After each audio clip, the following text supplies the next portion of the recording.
The Royals ended up salvaging the Sunday game of the Minnesota series, but got walked off the previous 2 days. We'll talk about that. In addition, Jac Caglianone went absolutely nuts in his first week in AAA. What does that mean for when he can get called up and the future of the team the rest of this season? We'll talk about all that live right now on One Royal Way.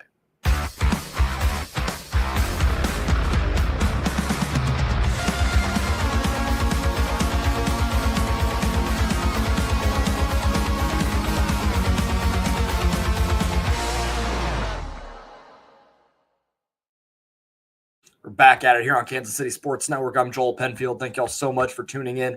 Make sure you are subscribed on all audio and video platforms. Hit those notification bells so you know when our episodes go live. If you are watching this on YouTube, make sure you hit that like button. And if you're not subscribed, make sure you do it there as well. We're trying to get to 800 by the All-Star break there about a month and a half from now. I think we can do it. I appreciate the support that we've had so far this season. This show, as always, brought to you by Emprise Bank, member FDIC, our partner in Possible here at Kansas City Sports Network and One Royal Way. We can't thank them enough for their support of this show.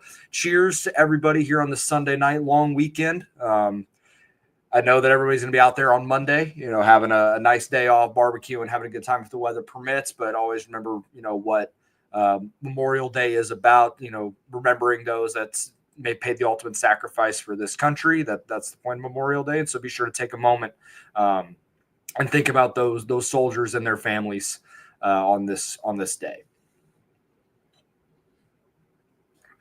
As we get into the weekend here, it was a tough series up in Minnesota. The Royals dropped the first 2 games of the series, both via walk-off in the 9th inning. Ty France with a walk-off home run on Friday night off Lucas Erceg. And then Brooks Lee with a walk-off single in the 9th inning on Saturday. Both games were pretty – the game on Friday was more tough, especially offensively. I mean, they go 1 for 10 with runners in scoring position, 8 left on. Kind of the story of the season. I don't want to belabor that point for too long because, well, it's something we've seen quite a bit, and I just don't feel like saying the same stuff over and over again. A very uncharacteristic couple of games for Lucas Erceg, giving up a home run in both of those situations. Now, he gets the first 2 outs of the inning, and you feel like, okay, you're going to be able to get it to extras.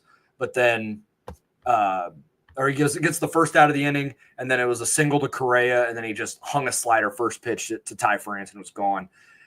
He's in a little bit of a funk. He pitched again on Saturday, and it wasn't great. It was better than the previous outing. You could see he still, had it in him. Gave up a leadoff single, and then the next batter comes up, and I think it was Cody Clemens, and just blew his doors off. 97, 98, 98. Good morning, good afternoon, good night. So it's still in him. Like he's clearly still a very high level reliever, even when he doesn't have his best stuff. But you got to execute better in those situations, and especially when the offense is struggled mightily as it has for most of this season, and specifically on Friday. You can't make that pitch in that spot. And that's what ended up happening. And that's how you end up with a loss when they really didn't have a lot of base runners. They scattered a few hits. And this was another game where Noah Cameron was freaking awesome. 6 2/3, only the 1 run, a home run by Carlos Correa. But this was the first game we really saw the strikeouts come for him. He ends up striking out 8, walking only 1, the last batter that he faced on Friday night before he got pulled with 2 outs in the 7th. A heavy changeup game. Actually, it was the most he threw, for 21 changeups, and then he threw 38 fastballs between 4-seam and cutter. But this was a game again, a 33% called strike whiff rate, 14 whiffs after really not having a ton of swing and miss in his first couple of starts, just because the strikeout rate really hadn't got there. 3 in the game against the Cardinals, and he had 3 in the start against the Rays. 8 in this one. He has just continued to impress me, man. I just sometimes you don't know what to expect, especially when you think about a more crafty lefty, so to speak, in the modern game. 89 to 92, relies heavily on early count outs and not a ton of swing and miss, generally speaking.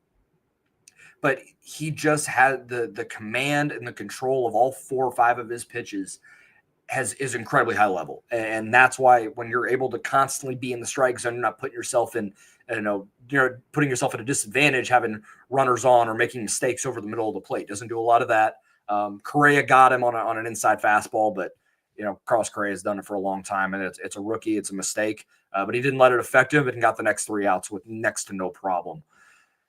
And you can see he hides the ball incredibly well. That's why that's the yin to the yang with the velocity is, hey, he may not have the best, stuff in the world when it comes to like velocity and things of that nature, which is all the rage these days. But he goes out there and he makes it difficult on the hitter, and he's going to pull the string. He's going to have guys in the rocking chair all day with that fastball changeup combo. He's able to work in the cutter, the slider, the curveball, and all 5 pitches. He feels confident throwing in any count. A lot of 2-count, 2-2, 3-2 changeups in this game.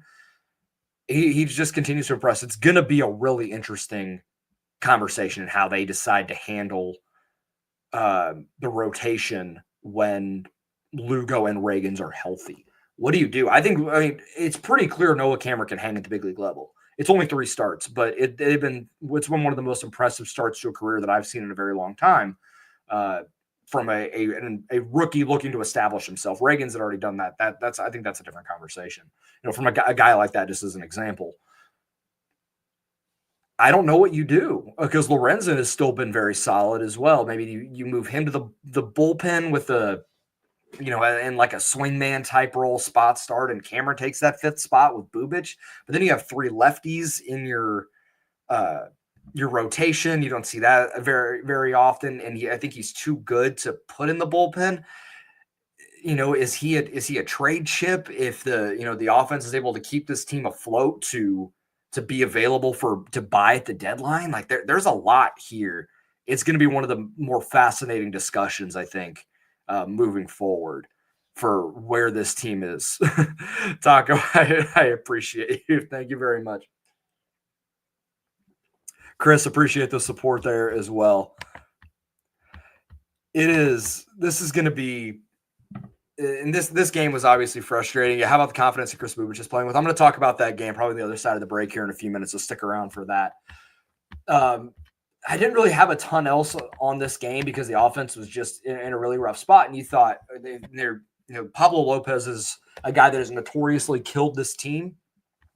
And they jumped on him early in this one. Bobby with a hit. I think Vinny had one. Biggio with a double. For of all people to kind of jump on him early, and that was it. That was all they had. They really didn't threaten, or they threatened other times, but the runners in scoring position stuff that's plagued this team has just reared its head again, and it's just an inexcusable thing. They have to find ways to come through and cash in those spots, and they just didn't. It is what it is at this point. Like, it's just who this team is. I keep waiting for the other shoe to drop and for some of the runners in scoring position stuff to swing back the other way like we saw last year, and it just hasn't happened. Something's got to click. They got to shake the snow globe up a little bit, try and figure something out. They did a little bit of that today, and I'll talk about that roster move here in the back half of the show. Offense was certainly better on, for the most part on Saturday afternoon, but they're still 3 for 11 with runners on and do have 12 on base. Michael Garcia, with 2 RBIs, Vinny with an RBI, Salvi. You jump with 4, in the first couple of innings, you're up 4-0 in the 5th inning. And with the way this pitching staff has been, you feel like, okay, we got a pretty good shot to win this game. Royals scored more than 4 runs. I think they're like 17-1 or 19-1, something crazy like that. But Waka gets tagged in the 5th for 3, and then they end up getting another in the 6th. And, that's where this ends up. I think it was a leadoff home run by Harrison Bader in the 6th. That's all for Waka. He only gets through 5. 1 strikeout, 1 walk, scatters 7 hits. Now the ERA is still 3.21. He's still a very good pitcher. Just got roughed up in this game. But it evaporated like that. And with the way this Royals offense has been, they're not built to just put up crooked numbers like crazy. And they had kind of done that, and you were hoping that was going to be enough, and it just wasn't. Ty France comes through with 2 RBIs. Brooks Lee ends up getting the 50 hopper up the middle to ultimately win the game. Care to elaborate on pitching to Brooks Lee? Okay, so Alex, you mentioned that. Good buddy Alex Duvall. So let me go to the 9th here, and so that I can kind of get the full scope of the situation here, because I unfortunately did not write anything down, so I'm flying blind here. So for the full ninth inning, Daniel Lynch comes out. Correa walks. Bobby makes a great play on a pop-up to Christian Vasquez. Pinch hitter Ryan Jeffers comes out for Trevor Larnach. He walks. Steven Cruz comes in. You get France to ground out. Runner on second and third. Weren't able to turn it, I believe, if I'm remembering the play correctly. So you got second and third, open base, righty-righty, opportunity to face Royce Lewis, who's still kind of coming back from injury here. And they still pitch to Brooks Lee. Lefty right. Brooks Lee's a switch hitter. The winning run was on third. I think they probably should have intentionally walked him, load the bases, force out at any base, gives you a few more options. And then you're facing Royce Lewis, and now he does have a propensity to hit grand slams. That's just something that he's done throughout his career. But a base hit scores anyway. You might as well give yourself an opportunity to, hope that he hits into a hard luck out or a ground ball, force out any base, and go from there. It wasn't the worst decision in the world. Lee had kind of, he had struggled in the first game. He had 3 hits in this one. I would have personally not pitched to him there, but it is what it is. I think Cruz executed it pretty well. I mean, he got the ground ball you were looking for. It was just in the wrong spot. And, but I don't think the Royals deserved to win that game either. Like the offense had gone cold after the 5th inning. They ran themselves out of innings. Bobby got picked off, or he didn't get picked off, but you had bases loaded in the 9th. And I'm honestly so used to Bobby in the Royals base runners getting caught stealing that's where my brain went. But you had bases loaded in the 9th inning, and you had runners on in the 9th inning, and you couldn't get it done. Like you're out at that point. Like Bobby gets a single in the 9th. Vinny gets hit by a pitch. You got first and second with, nobody out. Salvi gets called out on strikes on a hanging breaking ball. Just looking at it and Michael strikes out. Canna works a walk, and then Drew Waters had one of the worst at-bats I've seen. Yohan Duran was having a hard time throwing strikes, and he just swings at the first pitch and taps it back innocently to him. You knew, you had a feeling they were going to get walked off at that point. It's a frustrating way to lose that game when you felt like they had a chance and they couldn't get it done.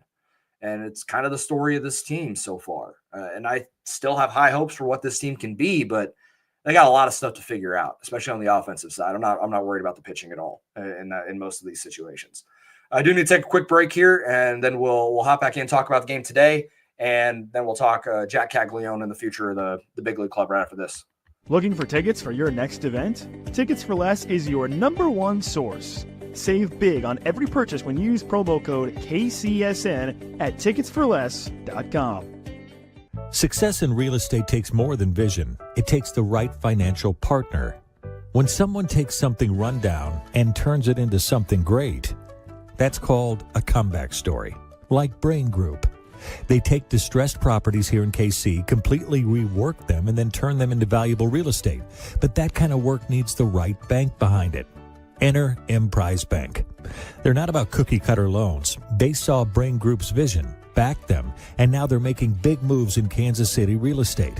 Talk about your partner in possible. Emprise doesn't do one-size-fits-all financing. They invest in potential and back growth. Visit emprisebank.com/KC to learn more. Emprise Bank, member FDIC, equal housing lender. Folks, it's playoff time, and if you're still just watching games, then you're missing out. With Pick 6 from DraftKings, you can turn your hoops knowledge into real cash. Just make your picks, track your score, and if you hit all 6, you're looking at bigger payouts than Prize Picks Flex Plays. Nobody's dropping better payouts than Pick 6. Hit 6 picks, and that's 25 times your cash. And if you beat your competition, you could be looking at a 500 times bag in your pocket. And right now, new customers can get $50 in bonus picks with just a $5 entry. Here's what you got to do. The playoffs are on, so why not take a shot at making a little money while you're watching? Download the DraftKings Pick 6 app right now and use code KCSN. That's code KCSN to play $5 and get $50 in bonus picks. Better payouts, bigger wins, only on Pick 6 from DraftKings. The crown is yours. Gambling problem? Call 1-800-GAMBLER. Help is available for problem gambling. Call 888-789-7777 or visit ccpg.org in Connecticut. Must be 18 plus. Age and eligibility restrictions vary by jurisdiction. Pick 6 not available everywhere, including New York and Ontario. Void where prohibited. 1 per new customer. Bonus awarded as non-withdrawable Pick 6 bonus picks that expire in 14 days. Limited time offer. Terms at pick6.draftkings.com/promos. Be sure to hit that like button and subscribe button if you haven't already. I appreciate everybody that is hanging out here live on YouTube. I want to make this a much more regular thing. Tucker enjoys the crap out of that that ad read. He is certainly earning his paycheck with that one. But I do appreciate everybody hanging out. The chat is going right now, which is awesome to see. But I'm having a good time on a Sunday night. I appreciate everybody doing this. All right. So the Royals end up salvaging the series on Sunday afternoon in Minnesota. They win 2-1 in extra innings. Another tight game. They end up getting a run in the 7th. Freddie Fermin with a my brain is just not working tonight, guys. I apologize. It's been a long day. Freddie Fermin ends up getting a 2-out single that scored Nick Lofton, and it's like, thank God, like they finally got a run, and they needed it so badly, and it was 1-1, and they jumped on Chris Bubich early in this one. The Twins did a walk to Ryan Jeffers to start the game, or a hit by Ryan Jeffers, and then Ty France, of course it was Ty France. He ends up getting a single, and it's 1-0 quick, and you're like, oh boy, like this. I hope this isn't the game that Chris Bubich comes back to earth a little bit when they really need him to be the stopper. He settled in after that. He retired, I think, 11 in a row or something close to it. Scattered a couple of walks, but 9 strikeouts. He had the changeup working in this game pretty effectively. He threw 37 of them of his 91 pitches. He had 6 whiffs on it, a total of 11, 33% called strike whiff rate. Fastball, he hit a 95 a couple of times, near a 96. Just he was playing that changeup fastball tunnel front hip to righties really effectively today as well. Just continues to be impressive and continues to push off on any narrative of, okay, when's the other shoe going to drop? Is Chris Bubich going to be like this all year? Chris Palmer asked, can Bubich realistically win the Cy Young if he keeps pitching like this? If Tarek Skubal didn't exist, absolutely, because I'm sure you guys saw what he did today. My God. If you didn't see what Tarek Skubal did, he went CG Shuddy against the Guardians, 9 innings, 13 strikeouts, no walks, scattered 2 hits, 94 pitches. I mean, it was unbelievable. One of the most dominant games I've seen in a really long time. Final pitch of the game, 103-mile-an-hour fastball, called strike 3. Just unbelievable what that guy does. For sure, I think Chris Bubich is going to be an all-star. I think that's pretty clear at this point. But I think he could have a Lugo type year where he's probably going to end up I could see him being a top 5 if he, continues to pitch really well, keeps ERA below 3, which I don't think is a crazy ask. A lot of the expected stuff kind of backs up that he doesn't give up a lot of hard contact. He doesn't get shelled very often. And there's a pretty good shot he's going to be the pitcher of the month for the American League. He only gave up 2 earned runs in the month of May. I'll get the total stats here while I'm thinking about it, but he's been unbelievable for this entire month and really for this entire season. The ERA is 1.45, and you kind of wondered after that first inning, like, okay, how is he going to be able to settle into this game? And he did, and it was almost no problem after that. This wasn't to go in the other direction, though. This kind of go back to the offense. This was another game where the runners in scoring position stuff was abysmal. 2 for 12. You left runners on, left 7 on base.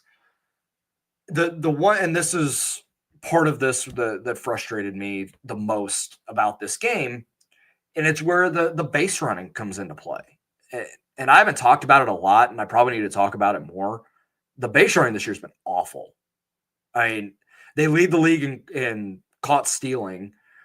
You had a situation with Drew Waters on first and 1 out, and he went to delayed steal and then hesitated, went back, and he's caught dead right there. And you hope, okay, maybe they got their two Blaine out of the way early and it's done. They bring in Dyron Blanco to pinch run for Waters after he gets a hit in the ninth inning. And you're thinking, okay, well, Dyron's going to go, but is it going to happen? Like, when's it going to happen? How quick is he going to go? Is he going to let him throw a pitch, see what happens?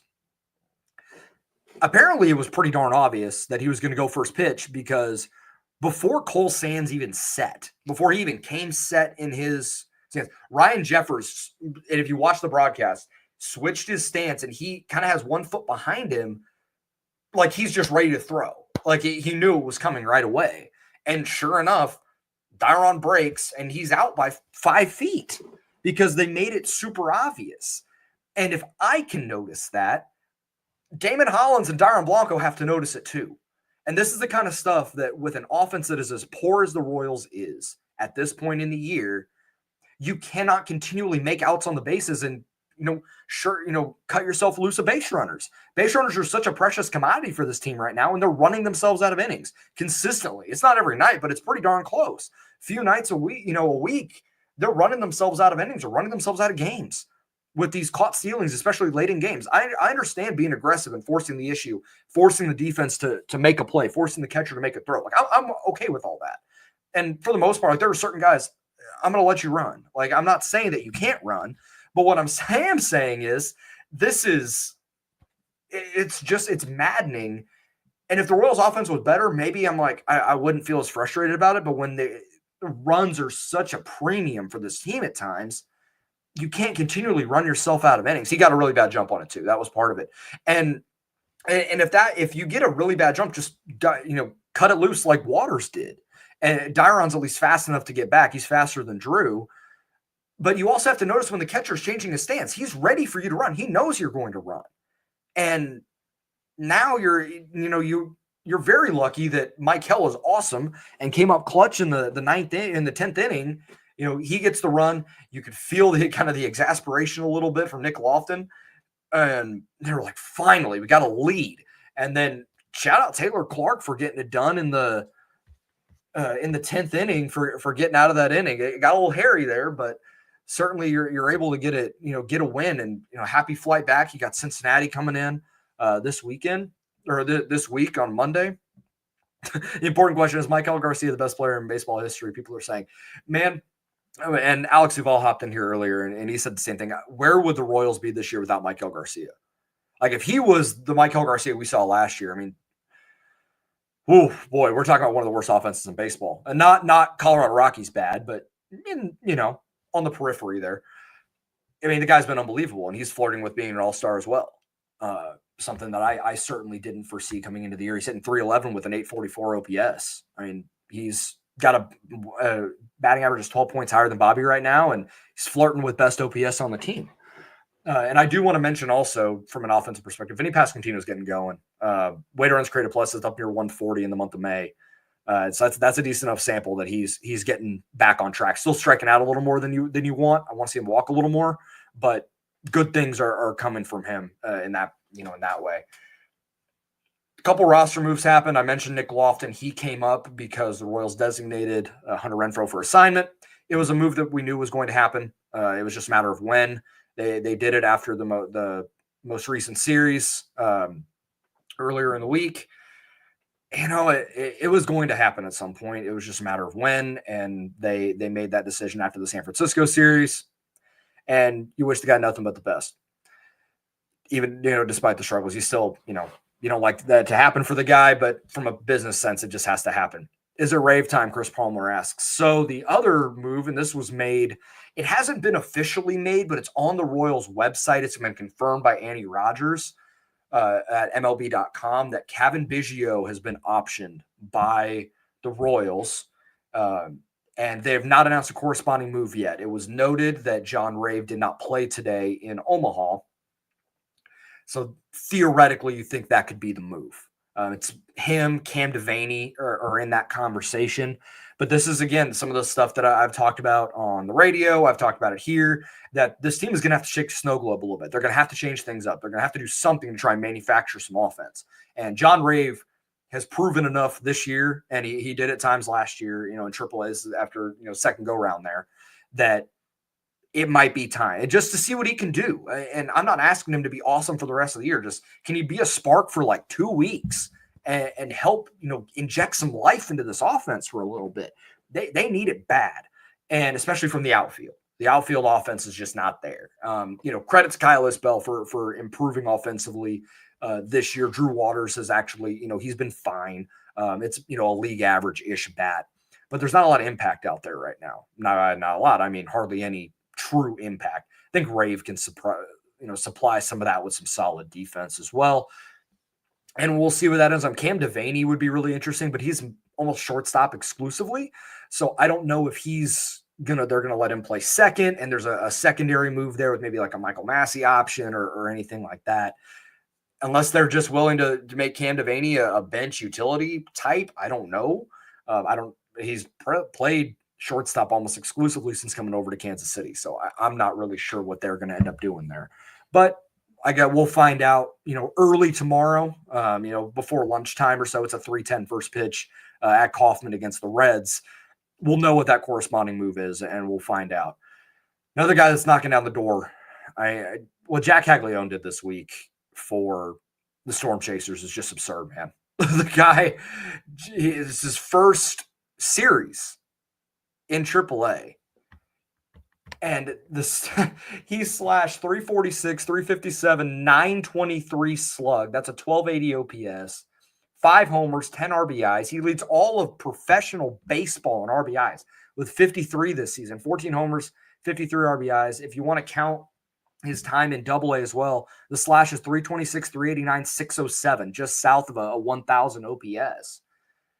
And he only struck out 4 times. He had more home runs than strikeouts in his first week in AAA. Now, you could also have the caveat of they're playing in Salt Lake City. They're basically playing on the moon. But that's not like the 460-foot homer that he hit today. The first one he hit would maybe be 435 or 440 in Omaha. Like, the guy's just ridiculous. The talent you run out of words for it. And I talked about it early when he had that first really amazing series against Tulsa. When you have a top prospect like that the fans are clamoring for, coming off the really hot spring training where he's in big league camp, he's not going to make the conversation any quiet. Like, the conversation isn't going to get quiet, especially with the struggles that MJ had and the struggles that Renfroe had. Both those guys are basically out of the picture now. And you're still looking for corner outfield production. He played left field, he played right field, he played first, played DH. They moved him around, and it didn't seem to phase him at all. I'd like to see him, I'm not saying he has to take pitches. He got hanging sliders and he crushed them. But I want to see him work some more counts. I want to see him swing a little less. He swung at like 2/3 of the pitches that he saw this week. So that's just something to monitor. But with every home run, I keep thinking it's happening sooner than we expect. Over under is a Jordan Gish. Thanks for hopping in, man. Over under a Cags arrival of June 15th. I'm going to pull up just so I have the Royals schedule here so I can see when that is. So that will be I think the 15th is a Sunday, and I know that because it's my anniversary. So that would be the A's series. I could see him being up then. Last week I asked about Lofton, and they called him up. Can we get similar voodoo if I ask about Cags? Hey, man, I'm for whatever works at this point. At this point, right? I mean, if he goes nuts Tuesday through Thursday, it's conceivable he could be up this weekend. Again, it's, you got to shake the snow globe a little bit. And it gets to a point like, I think it was 2011 when Hosmer came up and he's hitting 370 and it was just undeniable that they needed to bring him up. You might get to that point with him. There's just, okay, this guy is just too good and we need to let him figure it out at the big league level because he's not being challenged in AAA right now. There's only so much good that can do. And it's not like it's that crazy, but we've seen guys get moved quickly and it's not rushing them. It's just they're not learning anything. They're not being challenged. The challenge is going to come when they face big league pitching, and them going and hitting a bunch of homers in AAA is just not going to do anything for them, developmentally. a lot of that's got to happen at the big league level. And that's where we're at with Jac Caglianone. And I think we're reaching that point very quickly. It looked this week, I mean, some of the pitches he hit, and to his credit, it was in a bunch of different counts. Dakota Hudson threw him a get-me-over fastball 3-0, and he tagged it. And then the next day, it was a 2-0 changeup. The dude hung it, but he still got an ace swing off. Today, like last night, 2-strike count, ace swing, doesn't matter. Today, the lefty that he faced hadn't given up a hit to a left-handed hitter all year. And he hit it 460 feet. Dude hung the slider, but still, like the dude is clearly good at getting lefties out. It didn't matter. If they go back, because I think they're going back to Omaha, if he has another week or two like this, we're talking early June. And that even speeds up the timeline from when I thought maybe the end of June. It couldn't have, this week could not have gotten any better. And for him, and yes, they're going to give John Rave a chance, and more than likely. And they're going to still find opportunities to try and make their roster better before they feel like they have to break the glass with Jac Caglianone, but he's not making it easy. And I know the Royals said that they wanted to make it, that they didn't want to rush him. They didn't want to bring him up before they think they have to, but he's forcing the issue. And I think that's what the Royals want, is they don't want to have to make that decision. They want Jack to basically make the decision for them. And he's doing that. So we'll see how it goes, but we're not too far off from watching Jac Caglianone play in Kansas City. Should the Royals trade for Taylor Ward? Chris, that's a great question. We talked about this last year. I still think it's possible because I did talk about last week that I think they're going to bring up Cags at some point, and that's going to be a deadline back, quote unquote, and they're going to make a trade for somebody. I wouldn't be shocked if they decide to do that. Ward is certainly an option. The Angels are playing well right now, but I don't know how long that's going to sustain. Yeah, they're winning games. That's the thing. Like but this is a chance for them maybe to sell high on Taylor Ward. He's playing really well right now. He's on a crazy heater. He's got like 15 homers. It's going to be a little pricey because he's got a year control after this year, but sometimes you got to take a chance. And with the desperate need for corner outfield production, this might be the opportunity that they need to take to go and get a guy like that. And we'll see if they end up doing it. I imagine there's going to be a lot of teams and suitors for Taylor Ward. Cedric Mullins, I could see as well. I just don't know how his offense would play at Kauffman compared to, playing in the bandbox that is Pulse side at Camden. But that is certainly a name to watch, and the Orioles are very out of it at this point. So we'll see. There's a lot to talk about here. I do need to get out of here, guys. I know that I'm going, and we could keep this rolling for a lot longer. We'll find another time to do a little more of a long form Q&A episode. I hope the chat is like this the next time we go around. Mullins, Santander, they're not going to trade for Santander, Chris, because that's a lot of money that they would need to eat to take on that guy. It's 5 for $90, and he has not played well or lived up to that deal. Your face is a bandbox. And on that note, Josh, I think we're just going to end this episode. I'm going to toast game to Jac Caglianone because that was freaking ridiculous what he did this week, man. And I'll shout out Noah Cameron and Chris Bubich as well. I talked about them more on the show. They were unbelievable this week. The Reds are coming into town. We'll see how the Royals fare in this series. Hopefully, happy flight back from Minnesota, getting out of Target Field, which has been a death knell for them for the last few years. Maybe coming back to the friendly confines of Kauffman Stadium helps bring some more wins. And you got the Tigers coming in at the end of this week. Big series there that I know we'll talk a little more as we get towards the end of the week. I appreciate all the support, and be sure to subscribe, like, rate, review, all those good things. And we will talk. You guys will hear from me on Wednesday morning, recapping the first couple of games of that Red series, and we'll talk then. Take care, everybody.